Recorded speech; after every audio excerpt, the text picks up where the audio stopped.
Yeah, that's the pointer. Let me show you. So this button, the top one, is the pointer, and these two are back and forth. Right now they won't do anything because I'm not in presentation mode. Okay.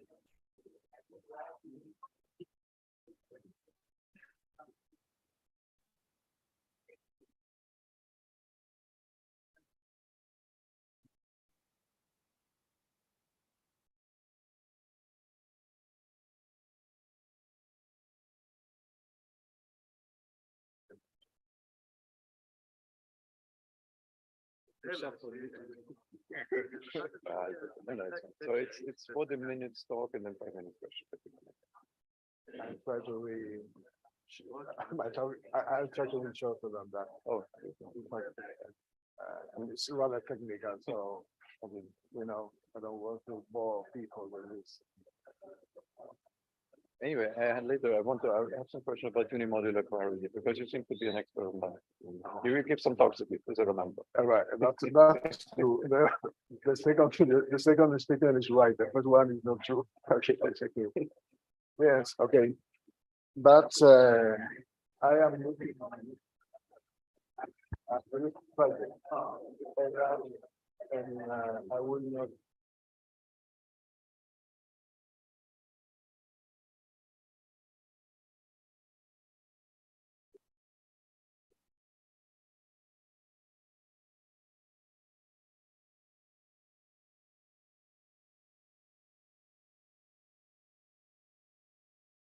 Hello.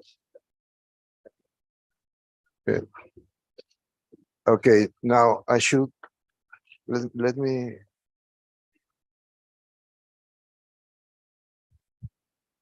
Okay, that's better. And I've got coins here. Don't worry.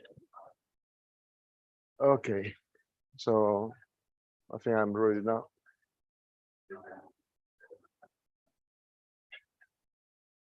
Fedele, there is no need that.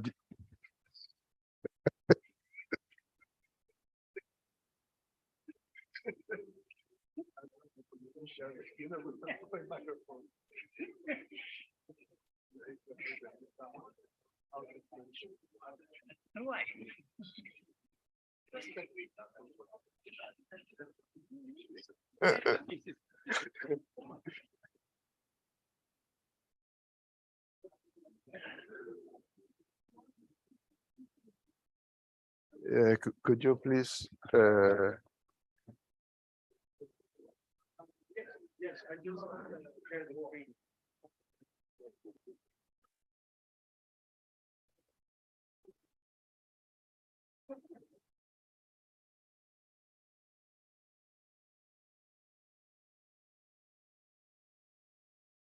Okay, so I think we will slowly start. yeah, very slowly, yes.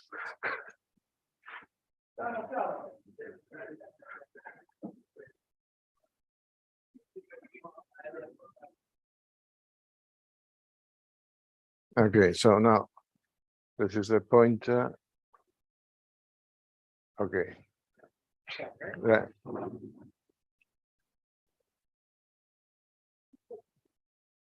Okay.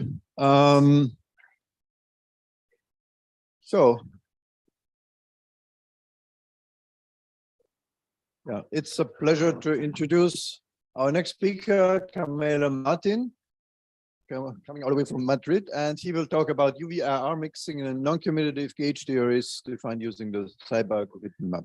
Okay, let me, in the first place, let me thank and congratulate the organizers of this summer institute for doing such a good job through all these terrible pandemic years. And let me in particular thank the organizers of this particular workshop for giving me the possibility of presenting this material. So I shall be talking today about the occurrence, if any, of ultraviolet infrared mixing in non-commutative field theories defined in the enveloping algebra formalism, that is to say, by using the Seiberg-Witten map. The plan of the talk is first I will discuss my motivation for doing such a study. Then I will remind you how ultraviolet infrared mixing is generated in the standard non-commutative field theory. By standard non-commutative field theory, I mean the non-commutative field theory which arises in open string theory with the strings ending on branes. Okay, and then I will move on and discuss the enveloping algebra framework for formulating non-commutative field theories. Then I will introduce the theta exact, the so-called theta exact Seiberg-Witten map. And I will recall how quantization in the background field is done. In section 6 and 7, I will compute the ultraviolet infrared mixing in both UN and SUN and compare them, and then I will reach my conclusions. Okay, my motivation. Now, rumor has it that if in a theory of quantum gravity, one has to make sense of ultraviolet infrared mixing. The standard hand waving argument is the following: the more energy you put into a black hole, the larger the area of the horizon gets, and therefore one has to know how to formulate quantum theories with ultraviolet infrared mixing. A class of quantum field theories where ultraviolet infrared mixing occurs in a natural way are those which occur in as the low energy limit of strings ending on branes. Although they are very interesting theory, from my point of view, they have shortcomings. They only allow UN groups in the fundamental or anti-fundamental representation.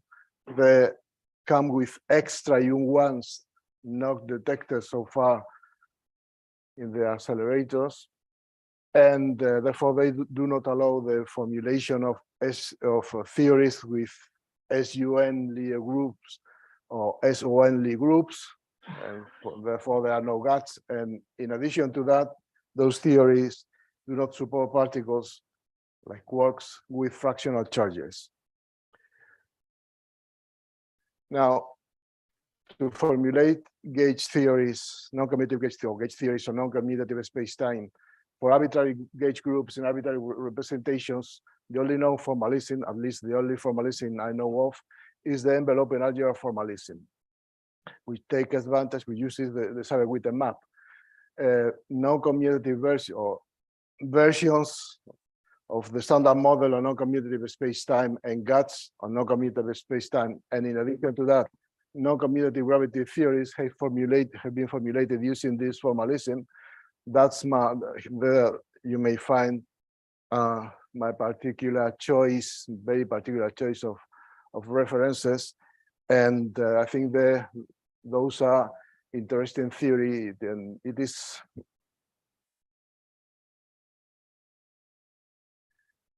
is appropriate to study them. In spite of that, those theories have been formulated, no analysis of whether there is ultraviolet infrared mixing in those theories, or in the simplest case, theories for simple gauge groups have been done. And our very modest goal was to study that ultraviolet infrared mixings, if any, for SUN in the fundamental, which is perhaps the simplest case. Even in that case, the computations are very involved.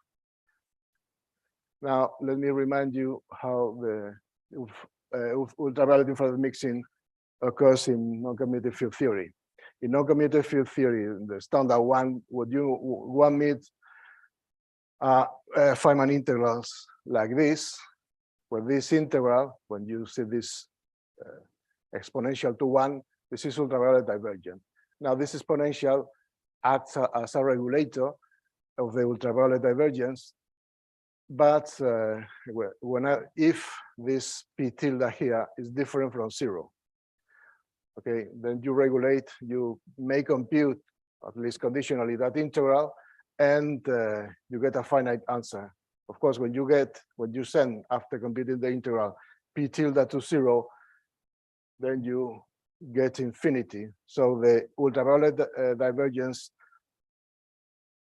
shows up again, but this time as an infrared divergence. This is how the ultraviolet mixing phenomenon occurs in non-commutative the standard non-commutative field theory. So in this context, we need phases for ultraviolet infrared mixing to occur. Okay. Oh, what did I do? Right now, the next section is, let me just spell out the so-called envelope in algebra formalism. That formalism was introduced at the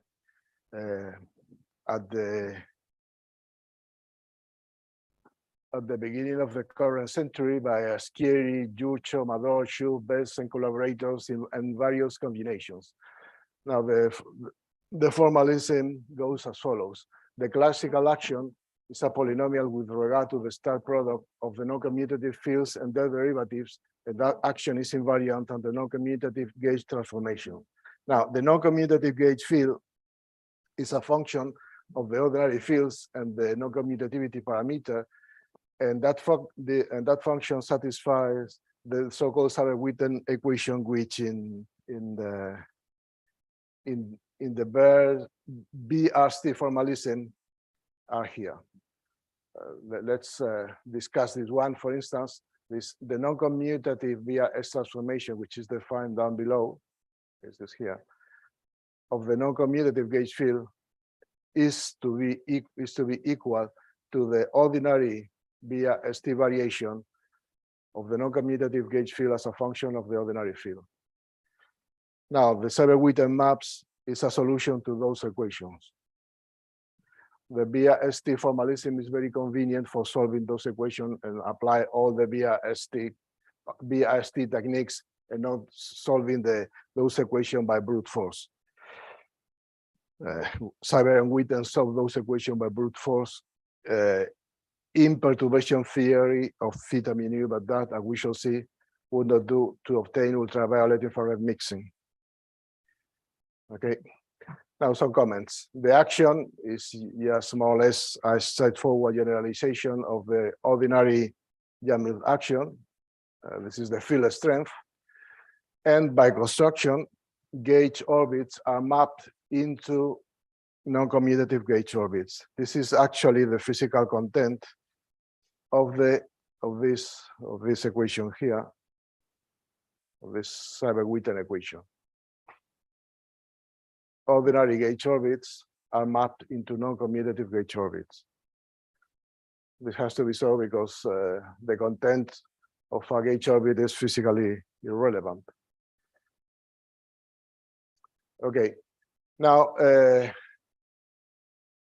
the standard model and GATS for using that formalism was formulated long ago, and another key issue in this formalism is that the non-commutative fields have no intrinsic definition. They are always defined in terms of the ordinary fields. As a consequence of that, the degrees of freedom of those physical degrees of freedom of those theories are exactly the same as the physical degrees of freedom of the ordinary field theories. And I think this is nice in view of the current experimental data coming out of the LHC.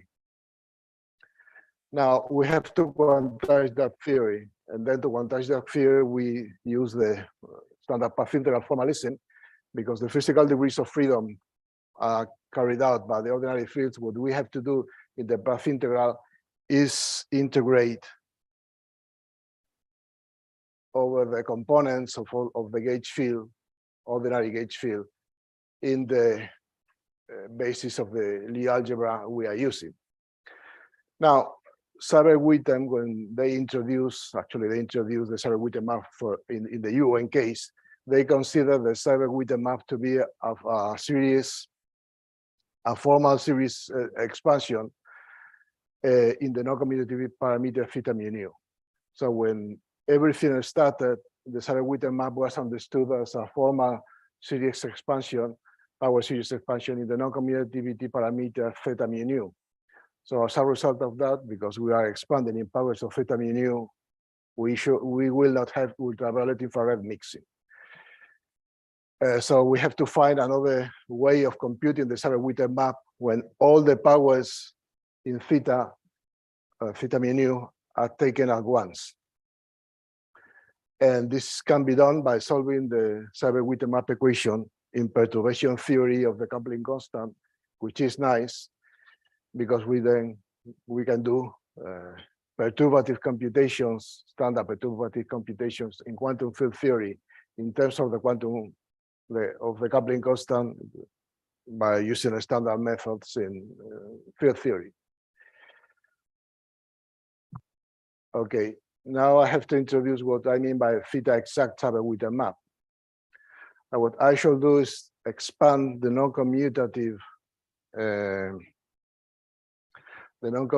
gauge fields as a form of power series in the coupling constant, in the Yang-Mills coupling constants, for instance. Then I will introduce this expansion in the Seiberg-Witten map equation and solve them. Now this is the solution. Now to find out that solution, actually one has to use, it's not just solving those equations by brute force. One has to use a little bit of formalism. It involves learning via ST techniques and all that, or just borrowing the final result from that paper by Barnich, Brand, and Grigoriev. And as particular solution to those equations is the one I'm giving there. The nice property of this solution is that you can Fourier transform it, and this is very nice to carry out computation by using Feynman diagrammatic techniques. Okay, now those calligraphic A's and capital A's and whatever you call them, they have very involved expressions, but you see, they've got faces in them. And something which might be a little bit nasty, which is vanishing denominators. So by solving the Seiberg-Witten map equations in perturbation theory of the coupling constant, but no perturbation theory in theta mu nu, we got exponential phases, which is nice for getting if we want to get ultraviolet infrared mixing. So it seems that we are on the right track. Now to look for ultraviolet infrared mixing, we have to compute Feynman green functions which be ultraviolet divergence. The simplest case, of course, is the one loop 2-point function, and this is what we have done. Even in that most simpler case, the computation is quite involved. Just look at what we have to introduce into the action, the Yang-Mills action. This is just one part to carry out such a computation. So it's the tensor structure in terms of the momentum is quite awful. And in addition to that, you've got exponentials in the denominator and all that. Those, of course, the integrals you have to face are not the standard Feynman integrals. But anyway, there are techniques to compute them. Now, because we want to compute let's say the one loop correction to the propagator, we know that this is not gauge invariant. So if we want to draw any conclusions regarding ultraviolet infrared mixing, which are physically sensible, we have to extract from that 2-point function gauge invariant contribution. To do that, what we should do is to use the background field method, and at the end of the day, we should put the background field on shell. And then the final result will be explicitly gauge invariant. We know that this is explicitly gauge invariant because we are computing the bit effective action, and therefore what we obtain does not depend on the gauge we use. Here we have to use a very particular gauge to make the computation as simple as possible. I will try, well, I think you all are familiar with this background field method. The only thing I have to do is to split up the, sorry, I have to split up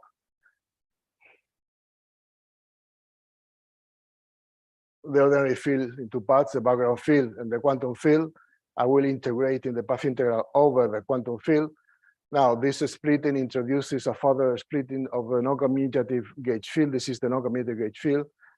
We got a background part of the non-commutative gauge field, which depends only on the ordinary background gauge field, but the quantum gauge field, the quantum non-commutative gauge field depends on both the background, the ordinary background field, and the quantum ordinary gauge field.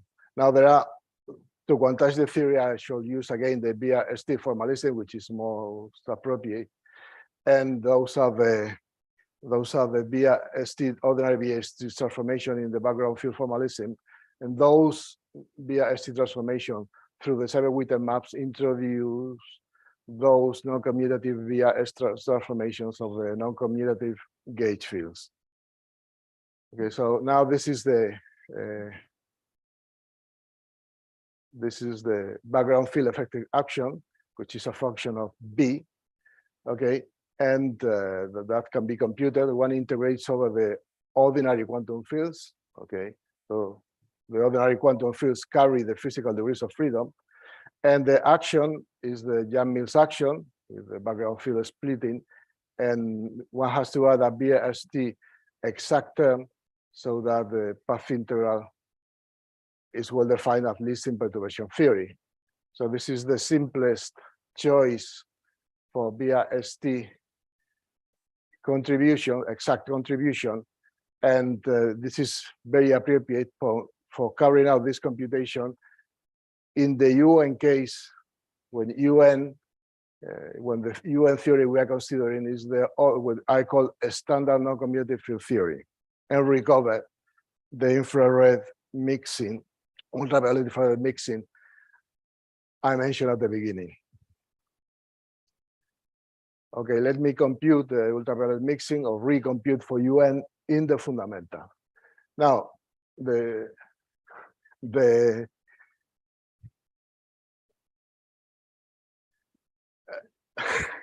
okay, now what I'm about to discuss works in that case, in this UN case in the fundamental, is because both the ordinary field and the non-commutative field belong to the fundamental representation of the UN Lie group. Okay, so now I can change variables in the path integral from the ordinary fields to the non-commutative fields. Okay, and of course, by changing variables, I introduce a determinant. But one can show that at least in perturbation theory and using dimensional regularization, that determinant is trivial. Okay, the proof of that triviality is in that paper here. And by using that property of the determinant, we were able to show that the standard non-commutative field theory for UN is completely equivalent at the quantum level to non-commutative UN theory defined by using the Seiberg-Witten map, at least in dimensional regularization, and if one uses the theta Seiberg-Witten map. When Seiberg-Witten introduced the Seiberg-Witten map was to show that non-commutative field theory written in terms of the non-commutative fields can be expressed as an ordinary field theory, but with the non-commutative fields being functions of the ordinary fields. Now they prove. Now they obtained. They thought they had that proof, by considering a perturbative definition in theta mu nu of the Seiberg-Witten map, but that proof is not right. If you consider that, in principle, because you have in the non-commutative formulation of UN theory by using non-commutative fields, ultraviolet infrared mixing. Okay. Okay, now, so let's consider that the ordinary field is on shell. Then, after performing the change of variable, field variables I considered before, I obtain this expression with this calligraphic S with a hat is this one. Okay, now there is here I have removed all the dependence of the ordinary fields, this, and I then compute the while loop contribution to the non-commutative gauge field propagator by using the standard techniques, and of course the result is the one obtained long ago is this one. Okay. As you know, there is this infrared divergent term, which comes about because originally the integrals were, if you set all the phases, all the exponential with phases to 1, well, ultraviolet divergent. Now, with regard to the group structure, you see only the U1 field, this is a field taking values in UN, but only the U1 part fills the ultraviolet infrared mixing, at least as far as this propagator computation is concerned. And there is another thing, if P tilde mu is transverse with regard to the trace of V mu nu, then there is no mixing. Okay, actually this result in the U1 case using the Seiberg-Witten map was first obtained by Peter Schupp and Yang Yu long ago. Okay. So now we are ready to compute the same thing, but in the SUN case. Now, why we were successful? Why that computation was so trivial? Well, sorry, I didn't mean that. I didn't mean that. Could be done not very difficult way. In the UN case, is because both the ordinary field and non-commutative field belong to the same Lie algebra. This is no longer true when the group is SUN. In this case, the non-commutative fields belong to the enveloping algebra of SUN in the fundamental representation. Okay, now, shall we get ultraviolet infrared mixing in the SUN case?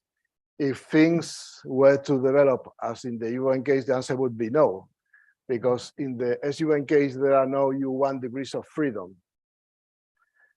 But things will not happen as in the UN case. It will go in a different way. Now, in the case we are considering now, this Q, which is the non-commutative gauge field, does not belong to the Lie algebra of SUN. Q belongs to the non-commutative algebra of SUN, sorry, to the enveloping algebra of SUN. And because of this, the best we can do to simplify the computation in analogous manner as we did before is to do the following change of variables.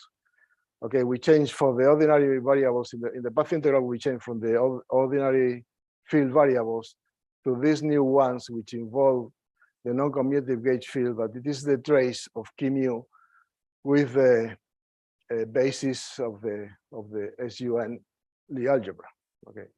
Now that that change of variables can be performed. The determinant is again trivial in dimensional regularization.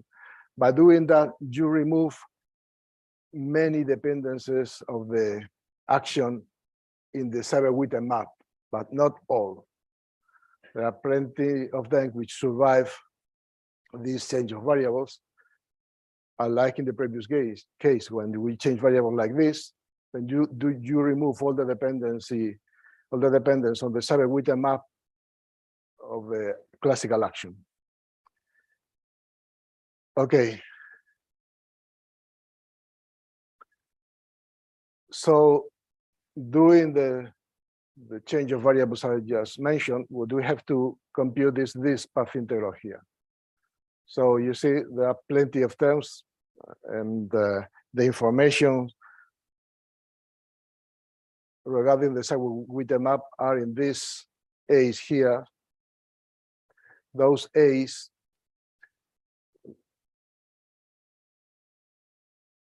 and there's extra terms in the action and the exponential. Okay, yeah. there are involved expressions, and okay, just I mentioned that those A's here carry the information about the Seiberg-Witten map we are using. Those are the contributions coming from the Seiberg-Witten map. Those have been removed in the UN case, can be removed in the UN case, but not here. And they indeed contribute. So we have computed the one loop correction to the propagator, a complete one loop correction, and this is the answer. Well, I mean, there's an extra part here, which is, I'm not quoting it because I will need 2 slides to quote it, but this part here will not be relevant to our discussion, because when we set B on shell to remove any gauge dependence of the result, they go to 0 because they come from this part of the exponent in the path integral, which actually obviously vanishes on shell. Now, this is a gauge dependent expression. So I want to draw any physical conclusion for that expression. I have to remove all the gauge dependent bits, and to do so, I put B on shell. So from the point of view, technical point of view, what I shall be doing is computing the bit effective action, which was introduced to get an action which is a gauge invariant. At the other imperturbation theory, I am computing putting B mu nu on shell is equivalent to replacing B mu nu with this B naught mu, which has got a transverse path and an arbitrary longitudinal path, where the transverse path satisfies the Klein-Gordon equation. And after doing that substitution, what I get is this final result. And you see, I got an infrared divergence, okay, in this case. And this is a gauge invariant statement.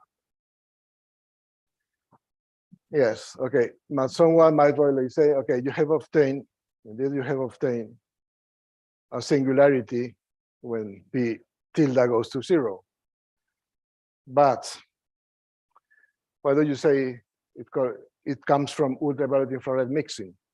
And the reason is that in the Seiberg-Witten map, we have those denominators which may go to 0, and perhaps there is some reason why those denominators which go to 0, when they contribute to the Feynman integrals, one has to compute, they give rise to an infrared divergence. Well, we have checked carefully where all the Feynman integrals which contributed, to this final result. I just will give you an instance and realize that they do indeed come from ultraviolet infrared mixing. Let me give you just one example. One of the contribution is this one, when by this bracket, I mean the average over the free action, and this is a big contraction. And the integral this contribution leads to is the following.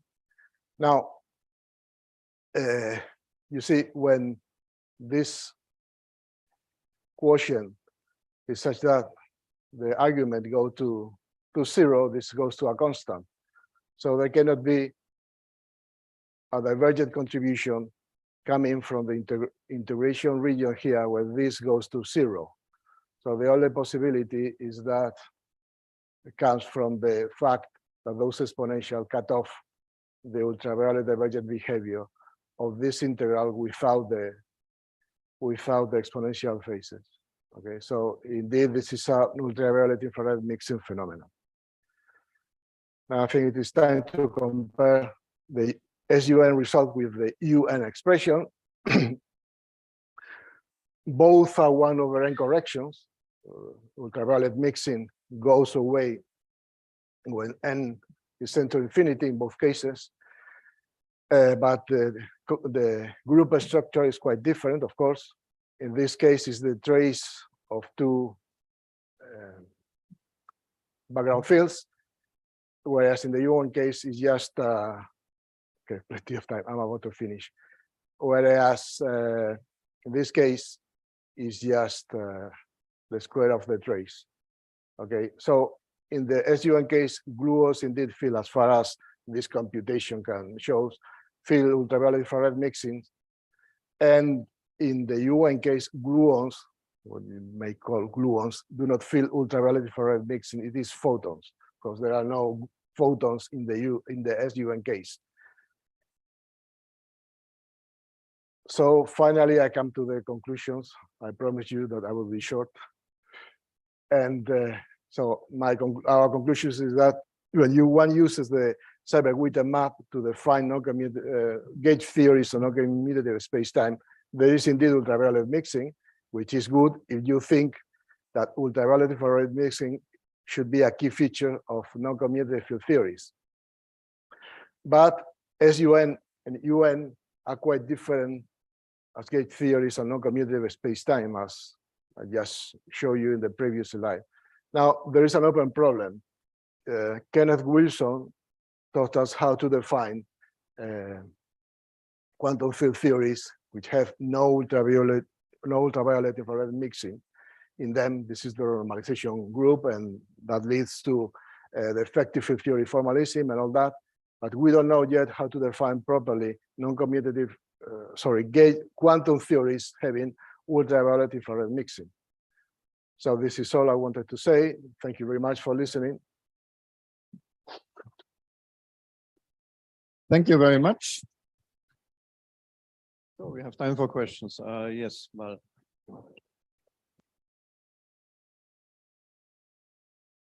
I want to make a remark which I made yesterday. I don't know about the gauge case, but in the non-gauge case, the papers of Dorothea Barnes, Redenhagen, Doppler, and so forth have considered the Moyal plane in the Minkowski space and showed that there is no such UV-IR mixing. And the problem is coming because of the fact that okay, theta 0I is not zero. Okay, yes, but that one moment.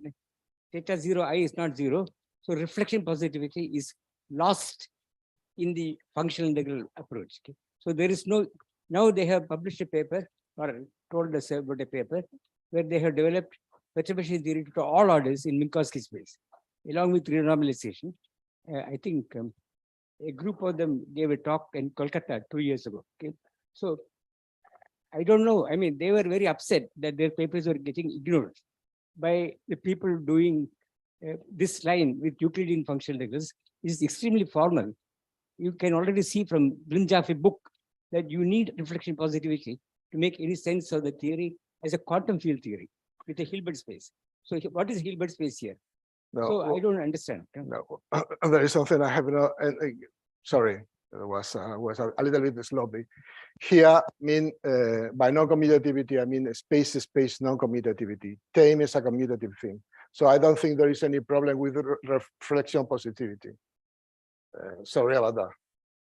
And by the way, that this is, I have always assumed that you have to consider a commuting time or modify the way you define the quantum field theory to have something sensible. So here I'm considering time is commutative. The space is not commutative. And okay, but with regard to that paper by Doppler, Robertson, Frenhagen, this is not exactly this type of quantum field theory or non-commutative space. This is the type of quantum field theory which arises in the string theory. And so what they do not get in ultraviolet infrared mixing there, I mean, renormalizability is no longer a paradigm. It was useful in the past because it's constrained very much the theory, rule out many possibilities, and so this is why we got the standard model, but I don't think it is a paradigm any longer. And I think it's worth exploring those theories having ultraviolet mixing, but this is my particular point of view. Of course, I might be wrong. There was another question, I think I have forgotten. Maybe let's I would like to ask the following question. Is this Seiberg-Witten map only calculated explicitly for theta mu nu deformation, or also you can calculate for other, which, because this is just the simplest deformation. Yeah, I know. Yeah, and for example, you can consider two classes of deformations, one obtained by twist, and another one like kappa deformation not obtained by twist. I have a question, by the way, also to Leonardo, who was doing quite a lot about twisted deformations. Well, in principle, you may compute it, but you know, it might be very complicated to compute the Seiberg-Witten map for the kappa deformation and all those other deformations you are familiar with. I mean, it's just a technical problem. No, not, I don't know, not too much, not to the best to the best I know. Not in. Okay, maybe Peter should.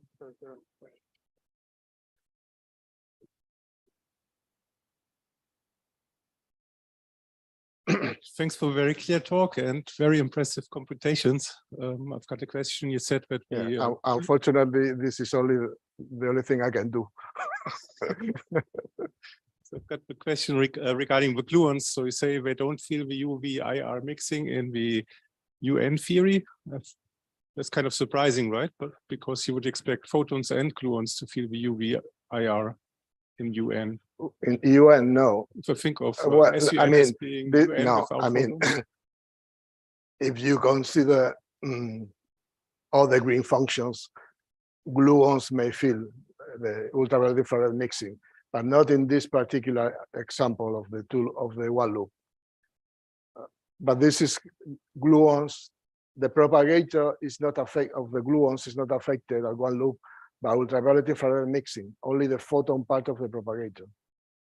The second thing is just a short comment. So you mentioned that you need this Seiberg-Witten map approach to have realistic gauge groups.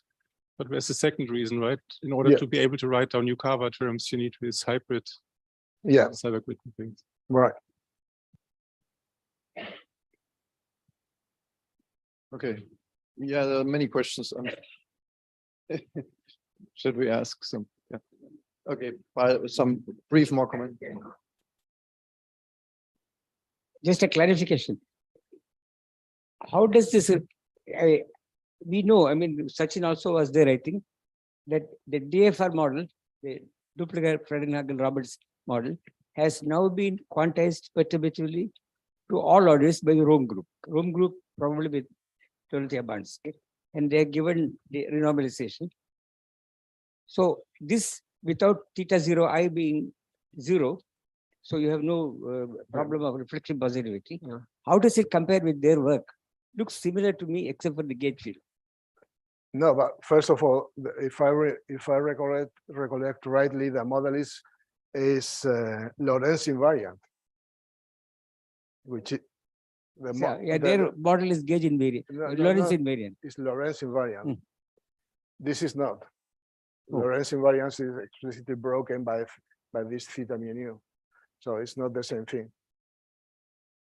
They cannot be analogous. So can you show that one, suppose theta 0 I is theta mu nu is also No, quantized? but still you got the space part, and that breaks explicitly Lorentz invariance. Can I also make a very There's brief- another question over there. Oh, The question by Professor Lukierski. If I understand correctly, there are two things. What Carmelo is doing is the theta exact Seiberg-Witten map, which means that he gives the expressions for fields exact in theta, so up to any order in theta. And what people also do is perturbative expression. So from nth order, you calculate the n+1 order. And this perturbative work can be done for any abelian twist. So it's not really only theta constant. So you can do it for any abelian twist, which can give you also a Lie algebra type of non-commutativity or whatever. The theta exact thing, I don't know if it can be generalized to any abelian twist. I know that it works for theta constant, but I think it's a bit more complicated. We tried looking at it for this angular twist that we at some point developed, but it's difficult. So perturbative expressions exist for any abelian twist, various types of non-commutativity, but this theta exact, if I understand correctly, only exists for theta constant. Okay, so I think we probably should stop this question or postpone the further questions to the lunch break or later discussion. Let's thank the speaker again. But you wanted Or to make, oh, sorry. no, you wanted to make. No, I think it's taking too long. Okay. So let's thank the speaker again.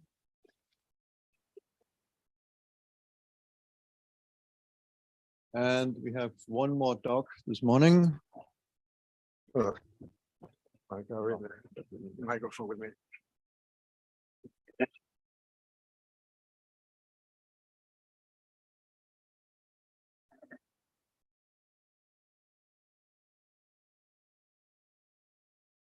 So our last speaker this morning is Eugenia Boffo, who will talk about spin fields for n equal 1 particle in the worldline formulation. Okay, so Yeah. please. Thank you. So do you hear me? Yes, loud and clear. Or yeah, I hope so. Yes, so thanks for attending my talk. And I have okay, this is a work with Ivo Sachs from Munich. And I have a disclaimer. The work appeared in June, and I didn't have a chance to talk about this yet. So I hope I will manage to do it in 25 minutes. And in case if you have questions, I'm very happy to discuss about it. So we would like to have a full nonlinear theory of Ramond fields from the worldsheet with explicit supersymmetry only on the worldsheet, so with RNS worldsheet. The Green-Schwarz worldsheet is already solved, but we think it would be nice to have Ramond fields from the RNS worldsheet as well. Okay. As a first step, we want also to look into super worldline because it's an easy approximation. Strings are, and you have a zero mode of a string can be thought as a particle, and so I think it's yeah, a first step. For NS fields, in fact, Ivo with Bonetti and Meyer showed that NS fields can be can emerge in a way from the super word line of a particle. So it would be nice to have also Ramond field as well. Okay, so this is the outline. I will also first tell you how we managed to introduce Ramond fields, namely through a spin field on the word line. Then I will discuss BRST of a super word line, and then I will move to a chiral super word line. Okay, just to remind you, and also if you're not familiar with Ramond fields, just think of them as P forms satisfying Maxwell theory. So P as a P form electrodynamic. Okay, so in the worldsheet, in fact, we have a super Virasoro algebra, and the fermionic components of a superfield, in fact, are double valued, and the spin field, in fact, is responsible of creating Ramond states from NS states because of these branch cut where the field become double valued. The spin field, in fact, can be represented as the endpoint of a branch cut in the Grassmann-Odd fermionic fields. And I learned these things from Friedan, Martin, and Schenker. Right. But what happens with a word line? Well, can we have spin field operators as well? We don't have a branch cut on a word line exactly. So we have a fundamental problem here. Let's try to solve this, borrowing an idea from Sorokin, Katz, Volkov, Zeltukin, and I'm sorry if I mispronounced them. We would like to use Grassmann degree shifting involution. So Grassmann odd operator, but squaring to 1. It's an involution, so if you take it twice, it gives you the identity. So it's something weird. And we want to use also 6 Weil spinors with in 4 dimensions. We are in 4 dimensions, so we have 6 of them. They are bosonic. Sorry, they are even.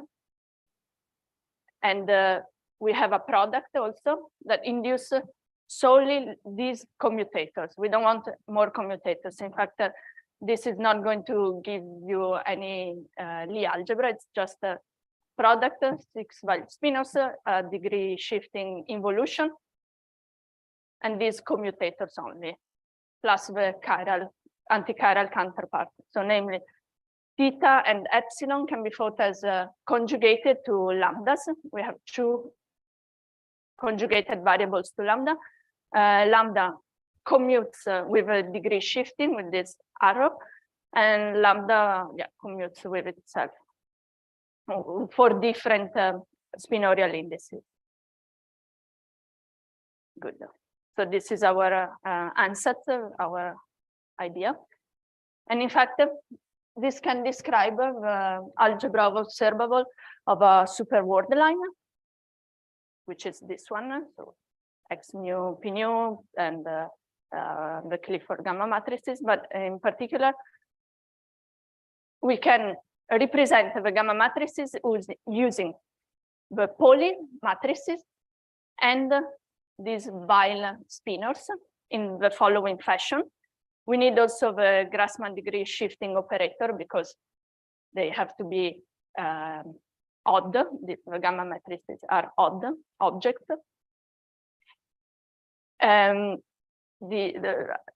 This representation works fine if we can drop out this term.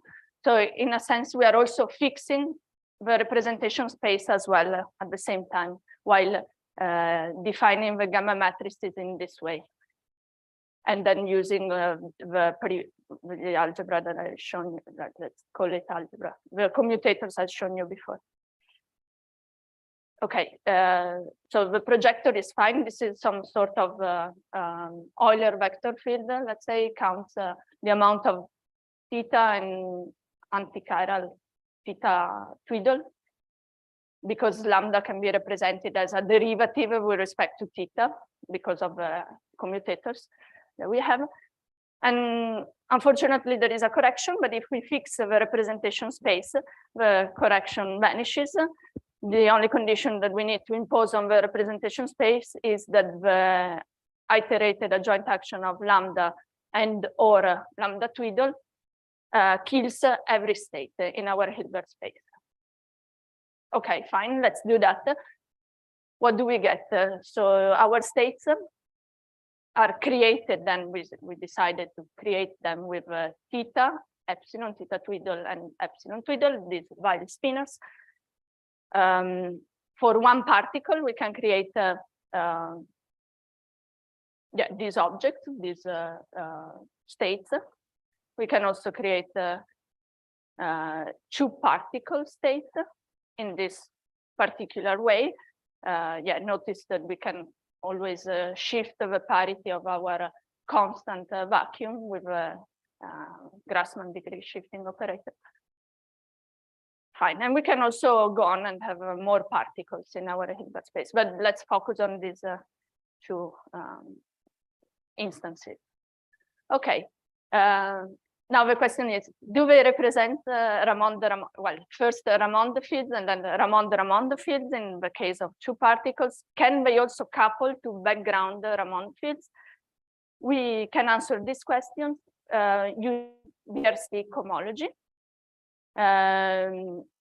We can do Bierstein quantization of a super worldline because there are 2 main reasons why we do this. We can in fact deform or twist the BRC differential in this setting, but also worldline or worldsheet models in general with their BRC quantization are useful in order to calculate tree level and one loop diagrams for given vertices, but I will not touch upon that. Okay, so we have a worldline. It's has a super diffeomorphism invariance. So there are two conserved charges. The conserved charge for translations, in fact, p square, and the supercharge very easily. They are related in this way from this super, anti-commutator. In order to do BRC, we need to introduce ghost for our conserved charges. Okay, this is all very boring. I know you know this very well. These are ghost anti-ghost pairs. Also, Strobl before explained this technique. They have these brackets, and our representation space can also be implemented as a further constraint, Hamiltonian constraint in the BRC operators, but it's not important to do this right now. We can just study super worldline BRC with our ansatz for psi mu, for the gamma matrices. So constructed with spinorial indices, contracted with Weil even spinos, theta and lambda, and the Grassmann degree operator. So the cohomology, well, we have to study the kernel modulo the image of Q and so on.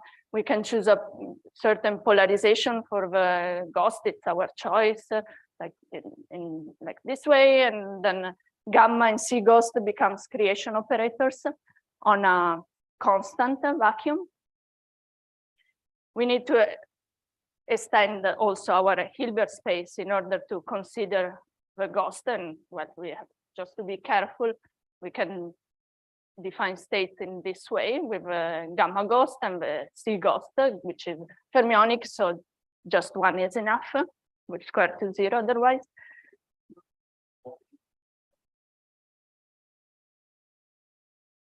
Right. Okay, and the condition for the one particle state to be in the cohomology of the BRC operator is just that it must satisfy the Weil or anti-Weil equation, because we have both chiralities. So nothing special, but this is a Ramond, we can call it a Ramond state in 4 dimensions. Now for two particles, this goes in the right direction, otherwise I wouldn't be here to talk about it. So we can find that the 0 forms, 1 form, and 2 forms that we can construct as two particle states to be in the cohomology of ghost degree 0, they must satisfy exactly the linearized Ramond fields equation. So these are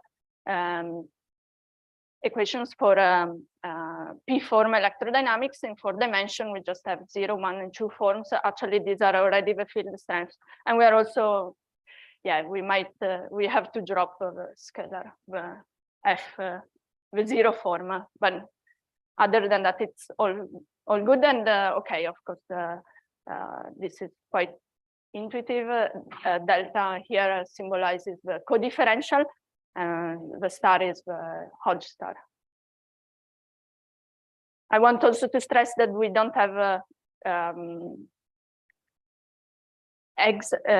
Yes, so in the image of Q, we just have at least the ghost number 1 states. So ghost 0 states are never Q exact. Okay, but this is intuitive as well, because we don't have gauge symmetries in this model. Okay, now the most interesting part. We can deform or twist the differential through backgrounds. Since we have introduced, let's call it a resolution of Clifford gamma matrices, we can allow for some unusual deformations. In particular, we can describe mass term. And the funny thing is, whatever we do, our deformed differential will anyway be nilpotent because of a simple consequence of also deforming the Hamiltonian itself. But yeah. Unfortunately, being always nilpotent, all the deformations may not describe very meaningful physics, right? Because they will not be dynamical backgrounds. Any background is good. We have one form gauge connection, which is nothing especially fancy. And also, we can also deform this expression, our BRC differential, that we could interpret. We can guess maybe it's a warped compactification with a spin connection that depends only on the fifth, so the compactified dimension. So yeah, that's it. Yeah, all these fields are not dynamical here. But that's why we want to move to the chiral theory. I hope I have enough time. So in the chiral theory, well, first of all, you may have noticed that all the conditions on our Hilbert space depended only on the supercharge. So the Hamiltonian or the p-square term, which can be represented as a Laplacian, doesn't give any further conditions, because if something is closed and co-closed, then it's automatically it's Laplacian of this is equal to 0, right? So we want to study now the cohomology of this operator. So it's just let's say half of the supercharge, a chiral supercharge.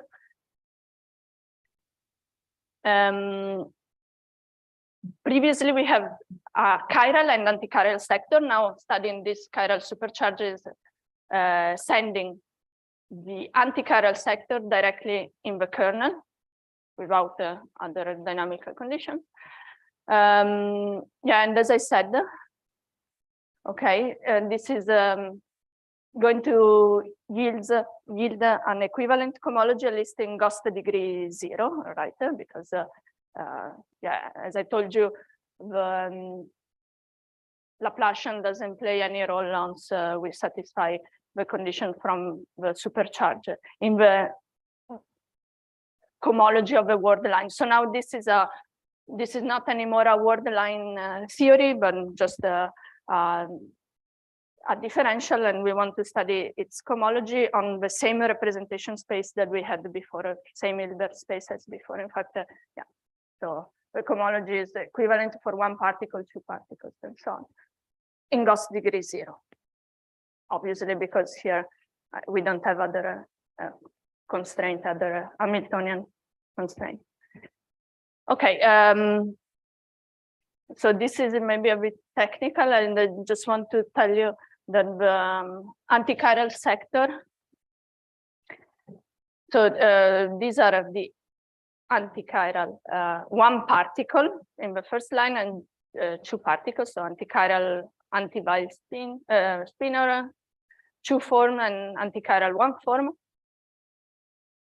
are in the kernel, but not all of them are in the kernel. They also need to satisfy further conditions. It's not super important, but yeah, I wanted to stress that yeah, not all antichiral spinors or antichiral two forms and one forms go directly into the kernel. Only those that satisfies this condition, right? So now, with the new differential, we can study other deformations, and we can also hope that these deformations, in fact, might be dynamical, because we want to try to achieve a non-linear theory for Ramond fields. Okay, so first of all, we have something that Ivo likes to call the operator state correspondence, because we can act on a reference state with our deformed differential, and it will give us states Ramond or Ramond state. Good. So now let's try to express a bit more clearly what the delta Q, but now delta means deformed Q differential, can be. Yeah, so one instance can be, we can try them all, right? We have one form and two forms, so we set the 0 form to 0. Yeah, we can try this one, for example. S can be small. Well, this is nothing special, in fact, but it's a genuine deformation. It's Q plus its deformation, delta Q, is still nilpotent. For one particle, it gives you the exact vertex for electrodynamics, right? You can couple the fermions to one form gauge field with values in U1 or SUN. Also, you can do also SUN, especially because, okay, I didn't write it down, but A twiddle here must satisfy the A twiddle equal to 0 and the codifferential equal to 0. So it's now a dynamical field and dynamical. Wait, so sorry, it's not a. Okay, I got confused, but yeah, okay. Sometimes there is an interplay between field strength and gauge potential. But let me skip this for the remaining 5 minutes. So maybe an illustration can be the following. So on the vacuum, tangent space to the vacuum here, we can turn on a one form, two particle one form, and then we can act with Q plus delta Q plus. So the deformation, it's a small deformation, so we keep going to the tangent space of the next field. And this is meant to show that the deformation is just a nilpotent. It's not rotating the tangent space, taking you out. So everything is fine here. Maybe it's not super relevant because it's just one form, but other nilpotent deformation. So I don't see my blocks a bit. Okay, unfortunately, there were supposed to be blocks here. Anyway, another deformation can be the following. Now with opposite chiralities, it's still a one form, but this is going to mess up the structure. So it's sending what is kernel of Q into the image of delta Q1. So yeah, the chain complex breaks down for Q plus delta Q1. And we need to set the things to 0 to be consistent, to have a nice chain complex. This is maybe a picture of what's happening now when A twiddle is prime, it's turned on, then it's rotated. So we don't have a good chain complex. But that's life. At least here, for this non-nilpotent deformation with the two form, we can find the following conditions, in fact. So at 0 order in S for the spinors, still while equation, but then at first order in the spinor, we see that there is a this term gets corrected by the two form. And the same is true for the Ramond fields. For example, the one form in the Hilbert space through Bierstein cohomology of well, Q plus delta Q2 cohomology is deformed by, let's call it a Chern-Simons interaction. So we can have a consistent one-form field background, but this is not new. The novelty here is that perturbatively in S, also the two-form field is a consistent background. So we have, we can describe a nonlinear theory of Ramond field. So in summary, my conclusions are that we managed to suggest something meaningful for the spin fields in the worldline setting in 4 dimensions. And we also made a step towards a nonlinear theory of Ramond backgrounds.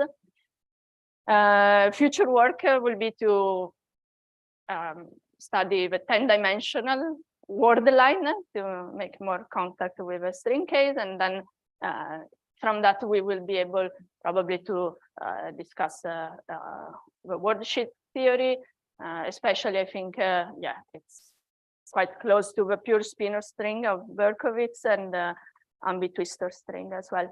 Yeah, it would also be nice to have a full explicit target space supersymmetry, so NS and RR and very supersymmetry, I mean Gravitini and so on. Right, so that's it. These are my references. This is our work. And I just want to mention that I recently learned that Berkowitz and Howe in this paper, which addresses the superstring, but in fact they were considering the zero mode. They managed to deform as well the DST differential and study Ramond fields. However, it's a bit complicated, and I think our result is maybe a bit more neat. Yeah, so that's it. And I'm a big fan of these notes for DST cohomology. So thanks for listening. Thank you very much.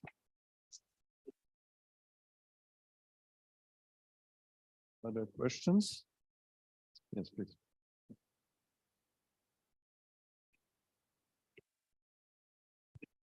Could you explain what you mean by pure spinner in this Berkowitz Howe and how pure spinner, what you mean by that and how it relates to the work you're doing? So I didn't explain it here. So let me try to recollect. So yeah, they have a so-called pure spinor condition. And they were, so how does it work?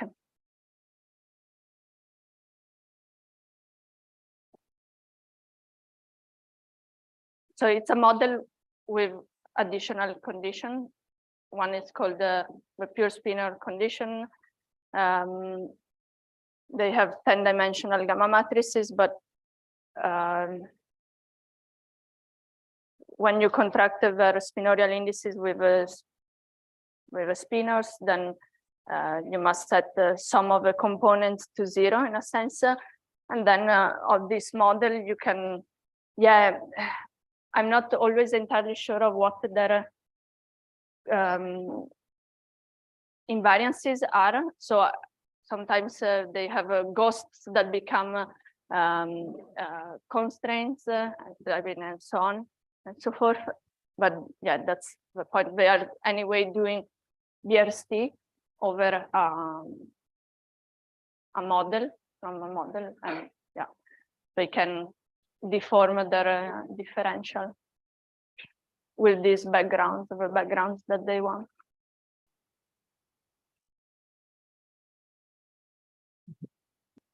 Okay, there is one more question, I believe. A short comment. Can I address what pure spinor is, according to my understanding? So suppose you have a representation of Clifford algebra on exterior algebra. A typical element in exterior algebra is the sum of many terms. But if such an element has only one term, which is A, wedge B, wedge C, wedge D, etc., then I believe that is called a pure spinor. Is that correct? Okay, so what is Maybe maximally know where.